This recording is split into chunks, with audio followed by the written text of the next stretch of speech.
क्या आपने कभी गहराई से सोचा है कि अगर आप अपने मन को पूरी तरह से वश में कर लें तो आपकी जिंदगी कैसे बदल सकती है? सोचिए, अगर आप अपने मन से कहें अब शांत हो जाओ, और वो बिना किसी बहाने, बिना किसी विचार के बस शांत हो जाए, तो क्या आप कल्पना कर सकते हैं आप क्या क्या हासिल कर सकते हैं?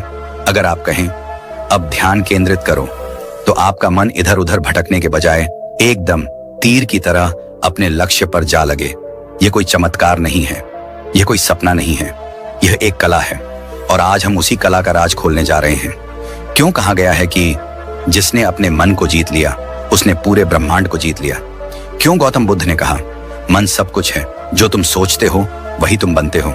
क्यों शास्त्रों में बार बार कहा गया मने मनुष्याणाम कारणम बंध मोक्षो, अर्थात मन ही बंधन का कारण है और मन ही मुक्ति का? क्योंकि युद्ध बाहरी दुनिया से नहीं, अपने मन से है, और जिसने इस युद्ध में जीत हासिल कर ली उसके लिए फिर कोई दुनिया कठिन नहीं रहती। अब सोचिए, आज आपके साथ क्या होता है? आप किसी जरूरी काम में बैठते हैं और मन अचानक बीते हुए किसी झगड़े की याद दिला देता है, या कोई डर, कोई चिंता, किसी बात का पछतावा जो अभी हुआ भी नहीं, उस पर सोचते रहना। आपका मन आपके खिलाफ काम करता है। जब फोकस करना हो तब भटकाता है, जब शांत रहना हो तब शोर करता है, जब आपको हिम्मत चाहिए तब डराता है। आपका सबसे बड़ा दुश्मन आपके ही सिर के अंदर बैठा है, और अगर आप उसे वश में कर लें तो सोचिए कौन सी परीक्षा आपके लिए कठिन रह जाएगी, कौन सा लक्ष्य असंभव रहेगा। कई लोग कहते हैं मेरा मन नहीं लगता, मैं ज्यादा देर फोकस नहीं कर पाता, मन बहुत भटकता है, मैं जो सोचता हूं वो कर नहीं पाता। पर क्या आपने कभी सवाल किया है क्यों मन आखिर भटकता क्यों है? ध्यान से समझिए, मन एक बंदर की तरह है जो लगातार एक शाखा से दूसरी शाखा पर कूदता रहता है। अगर उसे कोई दिशा न दी जाए, कोई साधन न मिले, कोई लक्ष्य न दिखे, तो वो कूदता रहेगा।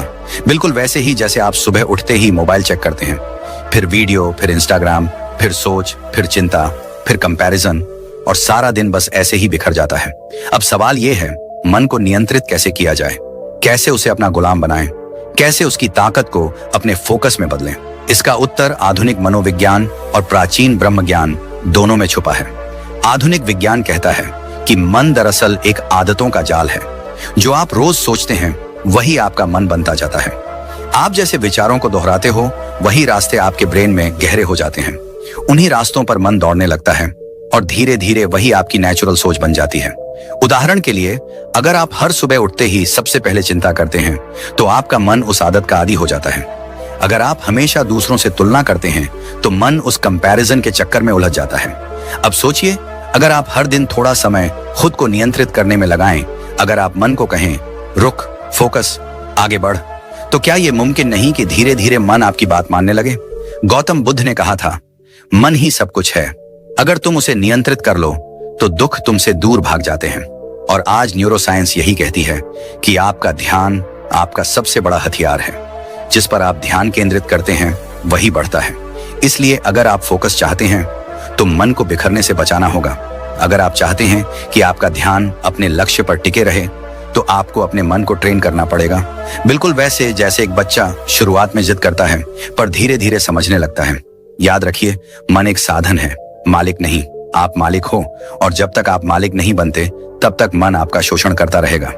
आज हम इस वीडियो की शुरुआत में सिर्फ इस बात को समझने आए हैं कि अगर फोकस चाहिए, अगर ध्यान चाहिए, अगर सफलता चाहिए, तो सबसे पहले मन को कंट्रोल करना जरूरी है। और यह करना न कोई रहस्य है, न कोई असंभव कार्य। बस आपको शुरुआत करनी होगी, हर दिन थोड़ा थोड़ा, हर क्षण थोड़ा और जागरूक होकर। और जैसे ही आप अपने मन पर नियंत्रण पाना शुरू कर देते हैं, आपका ध्यान, आपकी सोच और आपका जीवन तीनों एक नई दिशा में मुड़ जाते हैं। और यही शुरुआत है। अगले भाग में हम विस्तार से जानेंगे मन को काबू में रखने की 5 अद्भुत और अचूक विधियां, जो आपको बताएंगी कि कैसे आप अपने जीवन में हर दिन अपने मन को साध सकते हैं, उसे अनुशासन में ला सकते हैं और अपने लक्ष्य की ओर तेजी से बढ़ सकते हैं। इसलिए वीडियो को यहीं मत छोड़िए, क्योंकि आगे आने वाला हिस्सा है वास्तविक परिवर्तन का दरवाजा। क्या आपने कभी खुद से पूछा है कि अगर मन मेरा है तो ये मेरी सुनता क्यों नहीं? क्यों जब मैं पढ़ना चाहता हूं तब यही मन बार बार मुझे मोबाइल की तरफ खींचता है? जब मैं कुछ सीखना चाहता हूं तब ये बीती बातें क्यों दोहराने लगता है? क्यों जब मैं खुद को बदलना चाहता हूं तब यही मन मुझसे कहता है अरे छोड़, तू नहीं कर पाएगा?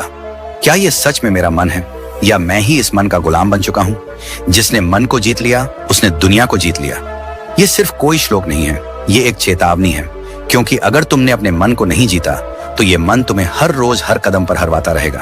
और जो इस मन को जीत लेता है उसके लिए कोई भी लक्ष्य असंभव नहीं रह जाता। अब ध्यान से सुनो, क्योंकि आगे जो तुम जानने वाले हो वो सिर्फ ज्ञान नहीं है, ये तुम्हारे जीवन की दिशा बदल सकता है।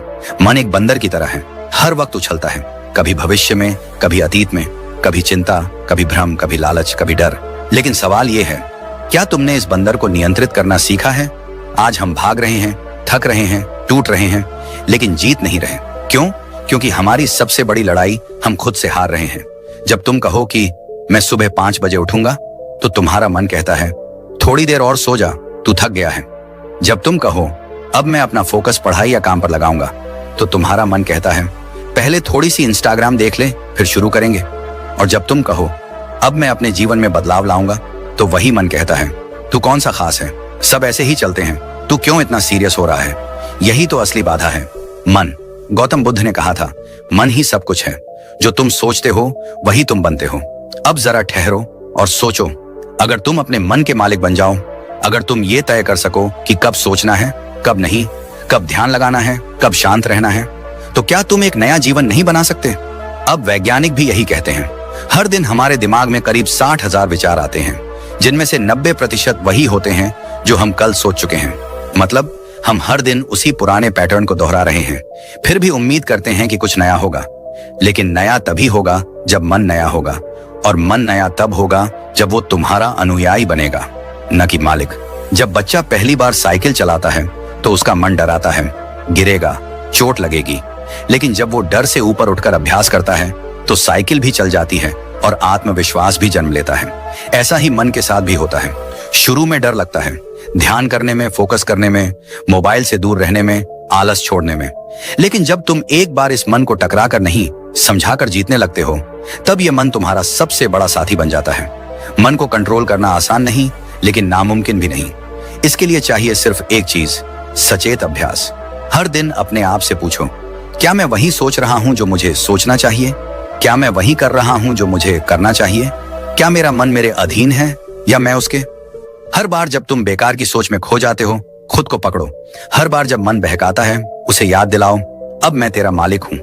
यह शुरुआत मुश्किल लगेगी, लेकिन यही शुरुआत तुम्हें वहां ले जाएगी जहां दुनिया के सबसे सफल, सबसे शांत, सबसे जागरूक लोग पहुंचते हैं। मन की शक्ति कोई कल्पना नहीं है, ये रियल साइंस है, ब्रह्म ज्ञान है। ऋषियों ने हजारों साल पहले जिस ध्यान, एकाग्रता और आत्मनियंत्रण की बात की, आज की न्यूरोसाइंस भी उन्हीं चीजों को माइंडफुलनेस, न्यूरोप्लास्टिसिटी और ब्रेन रिवायरिंग कहकर सिद्ध कर रही है। मतलब साफ है, मन को जीतो तो हर चीज तुम्हारे लिए संभव हो जाती है। क्योंकि जब मन शांत होता है तब फोकस गहरा होता है, फोकस गहरा होता है तब काम में पूर्णता आती है, और जब पूर्णता आती है तो सफलता स्वतः तुम्हारे कदम चूमती है। आज का सवाल यही है, क्या तुम अपने मन को जीतने के लिए तैयार हो, या फिर हमेशा की तरह उसी बहानेबाज, भ्रमित और अशांत मन के पीछे घिसटते रहोगे? क्या आप जानते हैं कि आपके जीवन की सबसे बड़ी जीत या सबसे बड़ी हार कहीं बाहर नहीं, बल्कि आपके मन के अंदर तय होती है? आप सुबह उठकर सोचते हैं कि आज बहुत सारा काम करना है, आज से पढ़ाई शुरू करनी है, आज से फोकस करना है। लेकिन कुछ ही मिनटों में मन मोबाइल की तरफ भाग जाता है, कुछ पुरानी बातों में उलझ जाता है, या फिर बेवजह चिंता करने लगता है। और यही होता है असली युद्ध। बाहर की दुनिया से लड़ना आसान है, पर जो अपने ही मन को नहीं जीत सका, वो दुनिया में कुछ बड़ा नहीं कर सकता। मन एक ऐसा घोड़ा है जो अगर काबू में हो तो राजा बना देता है, और अगर बेकाबू हो जाए तो पूरी जिंदगी खींचता चला जाता है, बिना मंजिल के, बिना दिशा के। गौतम बुद्ध ने कहा था, जो अपने मन को जीत लेता है वही सच्चा विजेता होता है। क्योंकि जब तक मन नियंत्रित नहीं होगा, तब तक कोई भी लक्ष्य, कोई भी सपना पूरा नहीं होगा। मन कहेगा कल कर लेंगे, मन कहेगा ये काम बहुत मुश्किल है, मन कहेगा क्या फायदा इतनी मेहनत का, और हम उस मन की बातों में आ जाते हैं, क्योंकि हमें यह सिखाया ही नहीं गया कि मन को कैसे नियंत्रित किया जाए। लेकिन आज का ये वीडियो सिर्फ ये कहने नहीं आया कि मन को कंट्रोल करो।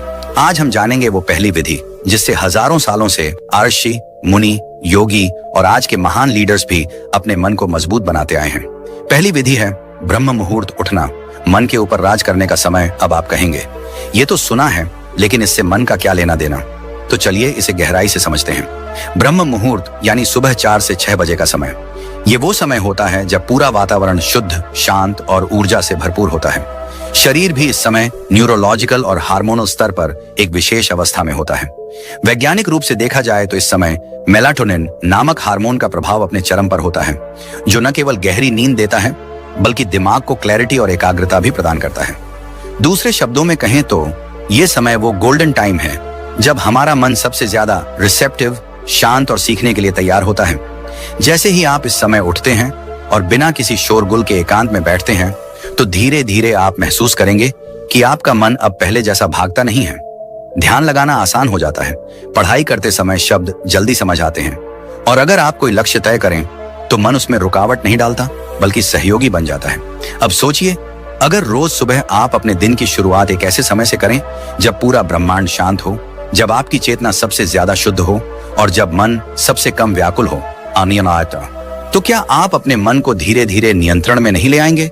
आज के समय में जहां लोग फोकस बढ़ाने के लिए तरह तरह की दवाइयां, एप्स और कोचिंग का सहारा ले रहे हैं, वहीं हमारे प्राचीन ग्रंथों ने हजारों साल पहले इसका सीधा और सटीक समाधान दे दिया था। ब्रह्म मुहूर्त में उठो और अपने मन का राजा बनो। और ये केवल भारत के वेदों और उपनिषदों की बात नहीं है। आज की आधुनिक साइकोलॉजी भी यही कहती है कि सुबह जल्दी उठने वाले लोगों का विल पावर ज्यादा मजबूत होता है, क्योंकि जब आप सुबह नींद और आलस पर जीत हासिल करते हो तो दिन के बाकी छोटे बड़े फैसलों में भी मन आपको नहीं रोकता। अब आप खुद सोचिए, आप सुबह उठते ही फोन उठाते हैं और 15 मिनट स्क्रॉल करते करते 1 घंटा निकल जाता है। फिर मन कहता है अब क्या फर्क पड़ता है, दिन तो बिगड़ ही गया।